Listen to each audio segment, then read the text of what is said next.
Not only are we seeing AI being used to find out things about our work or our studies, but it's increasingly being used in the world of marketing. The goal is to better connect with the consumer. But with the growth of large language models, do companies need to also better connect with the public, especially bots, because they, in many cases, are making the connections for humans? Pleasure to be joined once again by Stefano Puntoni, marketing professor here at the Wharton School. He recently delivered a presentation to Wharton's executive education course on this topic. Stefano is also co-director of the Wharton Human AI Research Program. Stefano, great to catch up with you again. How are you, sir? I'm great, doing great. Thank you. Thank you, Dan. Nice to be here. You as well. Yeah. So, how much are we seeing humans rely on bots when they're making these decision processes? Like when you're talking about in retail or some area as well, other area as well.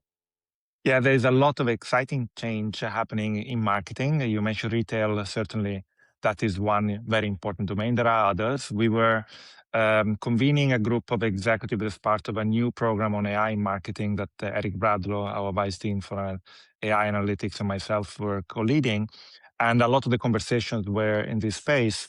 And I argue that we are basically undergoing two revolutions in marketing.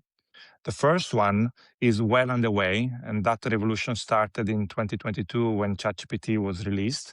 And that revolution is about search and discovery, how consumers find information about the marketplace. People increasingly learn about the market through interactions with chatbots like ChatGPT and others.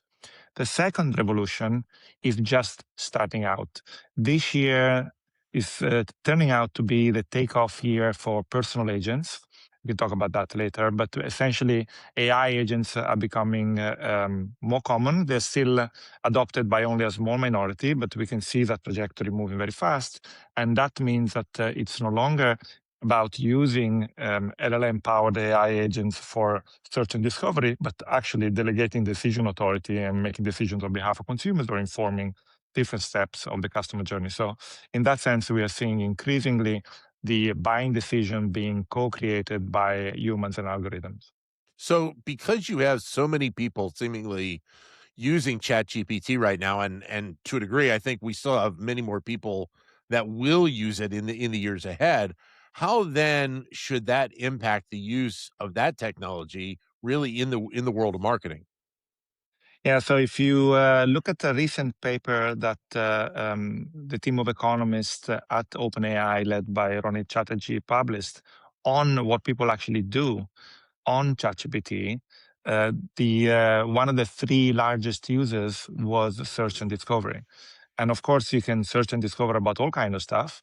But one of the main elements of that process will have to do with a marketplace in some shape or form. People Right. trying to solve a problem, people looking for a product to do a particular job, people learning about a product category, and a lot of other similar things. Where in the past, you might have gone on a search engine like Google and then mined through a bunch of different links to try to explore what are the available offerings in a category, which brands offer which attributes at which level, for which price points, what is the availability of these products, and everything else. Now they might do that more efficiently using chatbots, where you can ask a chatbot to tell you about, that ski jacket versus that Yeah. bicycle versus that whatever, and it will tell you which brand for which attributes that you're interested in, and then even help you design like a comparison matrix and point you to price points and trade-offs and helping you make a decision. So take us into the world of the AI agent and the impact and the bigger role that it's playing right now. Yeah, AI agents are basically systems. They're not just one thing. They are systems powered by language models, but that also integrate a lot of other things, including the use of APIs and script and other things that basically support decision making. And they are big in professional context, obviously, but they're also becoming big in more consumer-facing functions. This year, we've had OpenClaw and ClawBots and Moltbook, that kind of discussion where these open source agents have found very wide adoption in, let's say, tech savvy markets. Then you've had the perplexity, increasing revenues, very quickly on the back of the release of AI agents. You've seen for example, Anthropic releasing lots of plugins to the Claude chatbot to give it increasingly agentic features, and a lot of other examples of that sort, which shows how AI agents are, after about a year of promise where everybody was saying is they're going to come, they're Right. actually here. So how then does this impact firms, companies, and how they have to look at their approach in that relationship they have with the consumer with the LLMs kind of as the vehicle in between? Certainly, there are many ways in which these revolutions are going to impact the way the companies thinking about their marketing, or generally they think about the way they interface with the external environment. Some of them are quite obvious, already apparent today. Others are unclear, and we know things are going to change, but how exactly and for whom, there is some uncertainty there. But for the more certain part, certainly we know that companies need to think very carefully about their visibility to language models and bots generally, so that when you type a query on ChatGPT or when you ask your Clawbot to do a search for you, it will find you as a brand and make it an available option to the consumer. Because obviously, if LLMs ignore you, then you're not even there as part of the conversation. So, for example, many companies sell their products across many different platforms, many different, for example, e-commerce websites. And for many organizations, the back end is a bit of a mess, meaning that the same product might be described with different text tags or even different codes, depending on which platforms it's being sold on. Now, when these bots send out search queries across the internet to gather information to support a consumer who wants something, they will use the authority of the brand or the product as a very strong cue about for deciding whether to recommend it. Now, authority can be gleaned by a lot of different sources, including customer reviews, including brand reputation and awards of different shapes. But one important thing is consistency across platforms when the bot is searching for the same products in a lot of different places. So if your backend is a mess and the same product is appearing as is potentially be different products on every platform, the bot will not find you. They will think that basically you are selling a very diffuse set of stock keeping units and that has little authority, when in fact it's always the same product. It's just that the bot doesn't realize. This is like one concrete example, which is really about getting your IT infrastructure, product coding, and interface with the vendors' systems in a way that supports bot decision making. Now, another one that is quite obvious is also that your website, your own, let's say, Yeah. web-facing real estate, has to be amenable to bot search. And the internet that we have today is an internet that was designed for people, not for bots. So it is highly visual. It supports the way that we like to do things. So you've got these drop-down menus that make search and navigation easier, but those are hard for bots. And so we need to think about what can we do to make it easy for bots to find the information that they need on our websites. And so you started seeing now the emergence of protocols and standards, and companies starting to release pages that are not designed for people, but are designed for machines. And so that is going to be a big area of investment and improvement too. Right. And don't companies have to also figure out a way to integrate the two of them together as well, right? Absolutely. We will need basically two internets, one for people and one for machines. And these two internets need to somehow speak the same language, meaning that there has to be consistency in the product information. There have to be, things like availability and prices and product attributes and all the rest of it.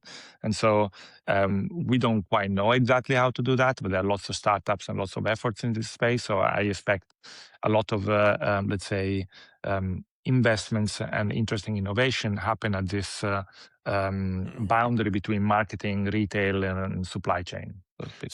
So in the presentation you made to this exec ed class, you talked about a topic that is very much in and around AI in general, and that's that of bias.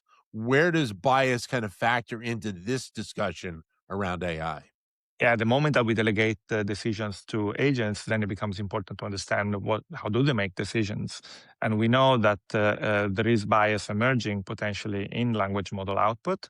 Bias can mean different things depending on the discipline. If you are a statistician, bias is basically deviation from validity, so it's basically a formula. If you are more into, let's say, culture and society, bias might be about discrimination, and if you are a psychologist, bias might be about cognitive heuristics and biases that gets us to make suboptimal decisions. All of those are relevant in the context of bots. I'm a behavioral scientist, so basically I'm an applied psychologist trying to understand how our thinking is shaping consumer and behavior of other individuals in the market. And so I'm especially interested in the cognitive bias aspect. And so it's a very weird idea where as a psychologist, the question you might start to ask if you're interested in the marketplace is not only how people think, but also how machines think. One of the things that you also mentioned in here, and so much of this discussion is around the technology, that there still is a human component that is going to end up being important in all of this. Yeah, absolutely. So the human component is important in many ways. One of them is obviously the consumer will want to retain control over that process to the extent that they feel that control is needed. And so you're going to have a sort of kind of delegation process where consumers are going to learn to trust these agents and we're going to delegate more and more authority as the agent demonstrates that they're doing a good job. There is that process of human AI interaction, but you also have potentially another process, which is that of thinking about then what is the role of human labor. Now, if you are interacting with companies today, oftentimes you interact through a chatbot, and that can be convenient and effective. But you can start thinking about with a company when the default shifts away from interacting with a human service provider to interacting with a system like an AI system, then the question then becomes, how would you deploy human labor to have maximum impact in the market? Right. Sometimes you might find that companies can deploy humans to really signify care for the relationship, the importance of the customer, that we care.